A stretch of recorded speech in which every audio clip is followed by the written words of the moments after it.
안녕하십니까. 반갑습니다. 국제다문화 행정사 정민주입니다. 이번 시간에는 국제결혼 혼인신고가 왜 이렇게 어려울까에 대한 내용을 살펴보도록 하겠습니다. 국제결혼은 단순히 두 사람이 만나 가정을 이루는 것을 넘어서 서로 다른 국가의 법과 제도, 문화가 함께 얽혀있는 과정입니다. 그만큼 혼인신고 역시 국내 혼인신고와는 달리 준비해야 할 서류와 절차가 훨씬 까다롭고 복잡하게 느껴질 수밖에 없습니다. 저 또한 다문화 가정을 이루고 있는 가장으로서 국제결혼 과정에서 겪게 되는 현실적인 어려움과 복잡한 행정 절차를 누구보다 잘 알고 있습니다. 이번 글에서는 국제결혼 혼인신고가 왜 어려운지에 대해서 이 실무적인 관점에서 한번 설명해 드리도록 하겠습니다. 먼저 혼인신고를 보도록 하겠습니다. 혼인신고란 법적으로 부부관계를 성립시키기 위한 절차이지요. 단순히 결혼식을 올리는 것만으로는 법적 효력이 발생하지 않으며 반드시 관할 행정관청에 혼인신고를 해야 이 법적인 부부로 인정됩니다. 혼인신고가 접수되고 이 수리되면 혼인관계 증명서에 배우자의 이름이 등재됩니다. 국제결혼 혼인신고란 한국인과 외국인이 혼인하는 경우를 의미하며 단순한 국내 혼인신고와는 달리 이 두 나라 법이 동시에 고려가 됩니다. 한국 법상 혼인요건 충족과 외국인 배우자의 본국 법상 혼인요건 충족, 이 두 가지를 모두 만족해야 혼인신고가 가능합니다.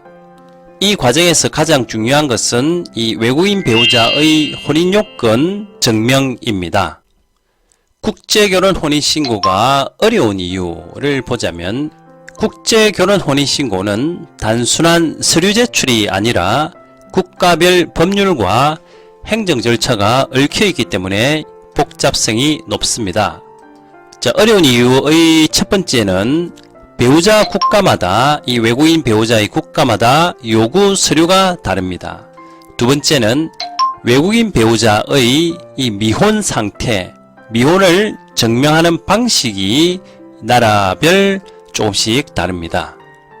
세 번째, 외국인 배우자의 본국 언어로 발급된 그 서류들은 영어 또는 국문으로 번역하고 공정의 문제가 있습니다. 네 번째, 아포스티오 인증과 영사 확인의 차이 등의 이유로 인해서 이 절차 과정에서 당혹스럽고 난감한 부분이 발생됩니다. 한국인끼리의 혼인신고는 당사자인 부부가 직접 혼인신고를 하지요. 증인 2명을 구하고 혼인신고서 작성해서 신고하면 아무런 문제가 없습니다.